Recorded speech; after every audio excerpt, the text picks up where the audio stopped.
Isang vlogger na sikat sa pagmumukbang ang pumanaw matapos tumantak ng pagkain. Masama ang loob ng kanyang kapatid dahil sa kumakalat daw na fake news tungkol sa kanyang pagkamatay. May report si Ian Cruz. Hi mga idol, kain tayo mga idol. Chicken. Isa ito sa mga mukbang vlogs ng content creator na si Candido Apatan Jr. o mas kilala bilang si Dongs Apatan na may mahigit 400,000 followers sa Facebook. Marami ang nagulat sa pagkamatay niya sa edad na 38 noong June 14. Sa post sa kanyang FB page, may namuong dugo sa kanyang utak base sa CT scan. Itinanggi ng kapatid niyang si Lea Apatan na baka ang minukbang sa huling upload ni Dongs. Fried chicken daw ang inulam nila ng umagang iyon. Bago umalis papunta sa kanyang kaibigan, kumain daw ito ng mangga. Di raw nila inaasahan na uuwi pala ito sa kanila na bangkay na. Masakit din daw ang mga fake news na kumalat. Masakitan mo dyan kami kay karon kanang himo bitaw siyang katawanan sa mga tao, kanang magway mga respeto ba. Alam daw nila na may high blood siya pero hindi naman daw ito malakas kumain.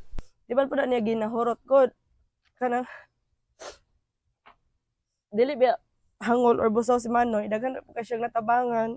Nalaman ng cardiologist na si Dr. Tony Liachon ang nangyari kay Dongs. Tumaas ang blood pressure niya, pumutok yung ugat sa brain niya. So ang kinamatay niya, hemorrhagic stroke.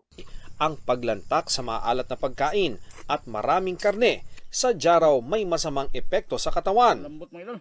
Everyday mo gagawin yan. So magbabara yung ugat mo rin sa brain. Pwede ka rin magka-heart attack. Ang global trend na mukbang ay galing sa mga salitang Korean para sa kain at broadcast na nagsimula noong 2008. Base sa ilang pag-aaral, ang panonood ng mukbang ay nagiging paraan ng iba para maging connected. Nakakaramdam daw ang viewers na hindi sila nag-iisa o isolated habang kumakain dahil itinuturing nila ang pinapanood nilang mukbanger bilang eating partners o mealmates.